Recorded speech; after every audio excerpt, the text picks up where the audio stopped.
پاکستان کا تباہی کے دہانے پر کھڑی دنیا کو امن کا تحفہ، امریکہ اور ایران کے درمیان معاہدے پر الیکٹرانک دستخط، امریکہ کی جانب سے صدر ڈونلڈ ٹرمپ اور نائب صدر جے ڈی وینس نے سائن کیا۔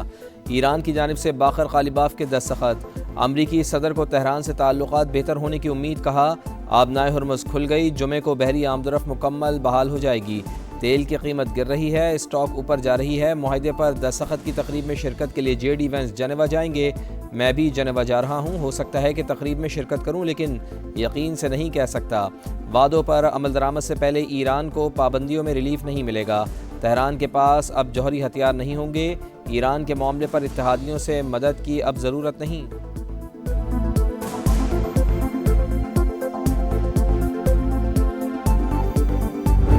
اس تاریخی معاہدے کی باضابطہ تقریب جمعۃ المبارک 19 جون کو جنیوا میں ہوگی۔ اس تقریب کی میزبانی اللہ کے فضل و کرم سے پاکستان کی ہوگی۔ جنگ کی تاریک رات کے بعد امن کا سورج طلوع، وزیر اعظم اور فیلڈ مارشل کی غیر معمولی سفارتکاری سے صدی کا سب سے بڑا تنازع حل۔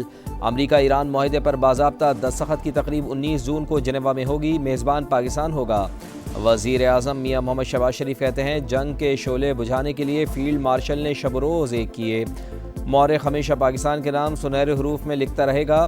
مذاکرات کے دوران کئی نشیب و فراز آئے، بعض اوقات لگتا تھا کہ معاملہ ابھی ختم ہو جائے گا، مشکل حالات میں بھی صبر کا دامن نہیں چھوڑا۔ وزیر اعظم کا امن معاہدے کے ثمرات ہر پاکستانی تک پہنچانے کا عزم۔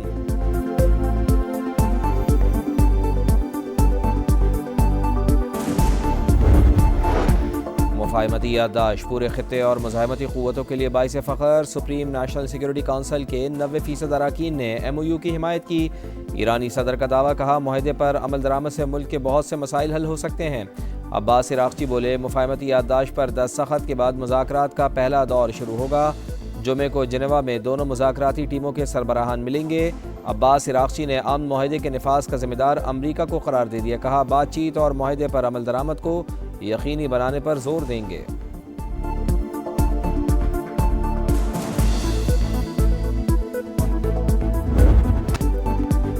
ایران کا ہر صورت معاہدے کی پاسداری کا عزم، امریکہ پر وعدوں کو پورا کرنے کے لیے مناسب اقدامات پر زور۔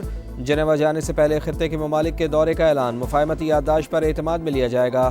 متن دستخط کے بعد شائع کرنے کا اعلان، اسماعیل بقائی کہتے ہیں جارحیت سے ہوئے نقصان کو کبھی نہیں بھولا جائے گا، بے مثال قربانیاں دے کر اپنا دفاع کیا۔ پاسداران انقلاب کے مطابق مفاہمتی یادداشت کا مطلب دشمن پر اعتماد کرنا نہیں، معاہدے کی خلاف ورزی ہوئی تو ہماری انگلی ٹریگر پر رہے گی۔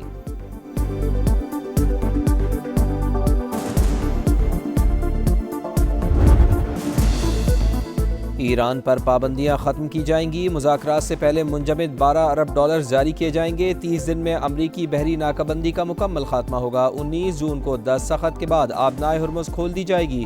14 نکاتی مفاہمتی مسودے کی تفصیلات منظر عام پر۔ ایران نے جوہری ہتھیار تیار نہ کرنے کی توثیق کر دی۔ 60 روز میں مذاکرات کی تجویز، جوہری مسائل، پابندیوں کے مکمل خاتمے اور افزودہ یورینیم کے طریقہ کار پر بات ہوگی۔ ایرانی میزائل پروگرام اور پراکسیز کی حمایت فی الحال یادداشت کا حصہ نہیں۔ ایران نے نئی پابندیاں عائد نہ کرنے اور دوبارہ حملے نہ کرنے کی بھی گارنٹی مانگ لی۔ لبنان سمیت تمام محاذوں پر فوری اور مستقل جنگ بندی بھی معاہدے کا حصہ۔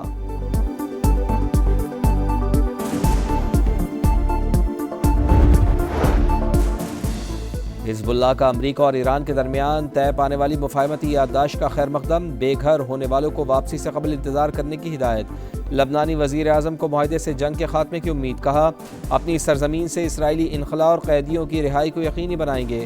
مذاکرات میں مطالبات منوانے کی پہلے سے زیادہ کوششیں کی جائیں گی۔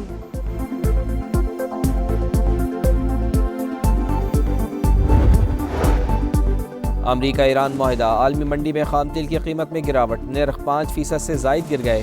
امریکی کروڈ آئل 80.61 ڈالر فی بیرل اور برطانوی خام تیل 82.86 ڈالر فی بیرل پر ٹریڈ۔ پاکستان اسٹاک مارکیٹ میں زبردست تیزی، ایک دن میں 5 حدیں بحال، انڈیکس 1,77,000 پوائنٹس کی حد عبور کر گیا۔ بزنس کمیونٹی کا مطالبہ مسترد، شرح سود 11.5% پر برقرار۔ اسٹیٹ بینک نے رواں مالی سال کی آخری مانیٹری پالیسی جاری کر دی، مشرق وسطی کی صورتحال معیشت کے لیے نیا چیلنج قرار۔ ایف پی سی سی آئی نے شرح سود برقرار رکھنا معیشت کے لیے انتہائی نقصان دہ قرار دے دیا۔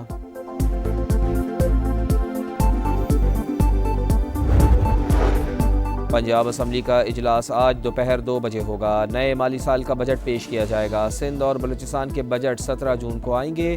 خیبر پختونخوا میں 2 بجٹ تیار، ایک پورے سال کے لیے اور دوسرا صرف 3 ماہ کے لیے ہوگا۔ اجلاس کب بلانا ہے، صوبائی حکومت فیصلہ نہ کر سکی۔ کالعدم عوامی ایکشن کمیٹی کے سرغنہ شوکت نواز کے بہنوئی کا انتشاری کمیٹی سے اظہار لا تعلقی، شر پسندوں سے سرنڈر کرنے کی اپیل۔ پروفیسر واجد کا کہنا ہے کہ ریاست مخالف سرگرمیوں کے باعث انتشاری کمیٹی کے مذموم عزائم عوام پہچان چکے۔ آئی جی آزاد کشمیر کہتے ہیں راولاکوٹ میں شر پسندوں کی سرگرمیوں کو کنٹرول کرنے کے لیے فورسز موجود ہیں۔ اب تک 81 مقدمات درج کر کے 425 شر پسندوں کو گرفتار کیا جا چکا۔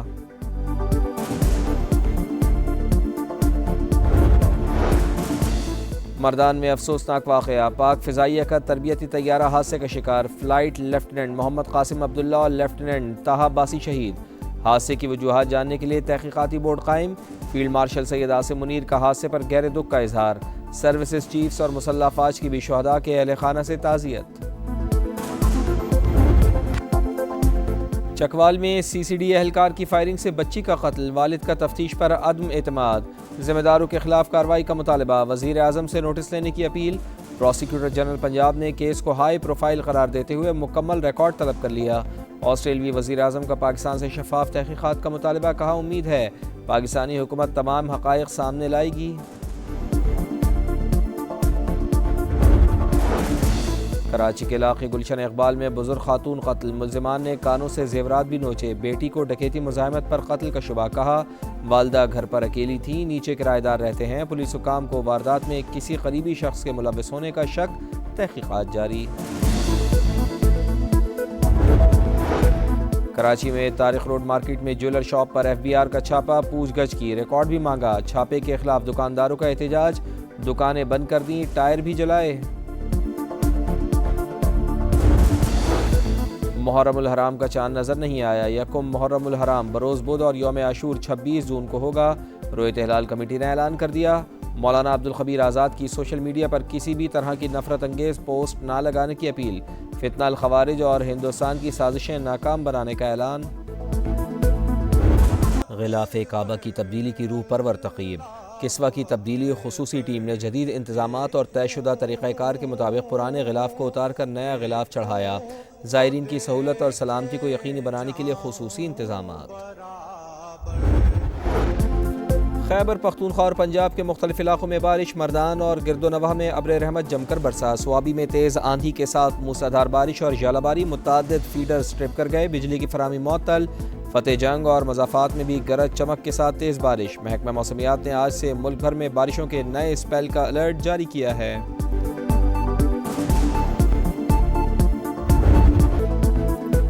تبدیلی لاؤ، کرکٹ بچاؤ، سینٹرل کانٹریکٹ کے نئے ماڈل کا اعلان۔ کوئی کھلاڑی تینوں فارمیٹ نہیں کھیلے گا، ٹیسٹ کرکٹرز پر لیگز کے دروازے بند۔ ون ڈے T20 اسپیشلسٹ کو 2 لیگز کی اجازت۔ ٹیسٹ اور ون ڈے کھلاڑی ٹریک اے بی میں شامل ہوں گے، ٹریک سی میں صرف T20 کھیلنے والے شامل۔ ٹریک ڈی میں ڈیولپمنٹ اور ایمرجنگ کرکٹرز کو رکھا جائے گا۔ چیئرمین پی سی بی کے مطابق 85% سینٹرل کانٹریکٹ کارکردگی کی بنیاد پر ہوگا۔ ریڈ بال ہیڈ کوچ سرفراز احمد کو ہٹانے اور یونس خان کو لگانے کی خبروں کی تردید۔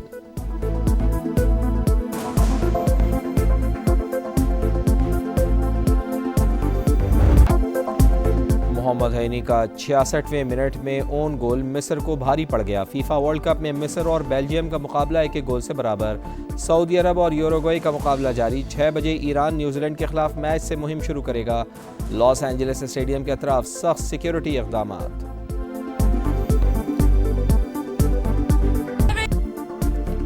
اور سابق ورلڈ چیمپئن موجودہ یورپی چیمپئن پہلا میچ جیتنے میں ناکام۔ لامین یامال کی ٹیم 64ویں نمبر کی ٹیم کو شکست نہ دے سکی۔ فٹ بال ورلڈ کپ میں اسپین اور کیپ ورڈے کا میچ بغیر کسی گول کے برابر۔ کیپ ورڈے کے گول کیپر نے کئی یقینی گول بچائے۔ ڈیفینڈرز نے بھی ٹیم کے لیے مضبوط ڈھال کا کردار ادا کیا۔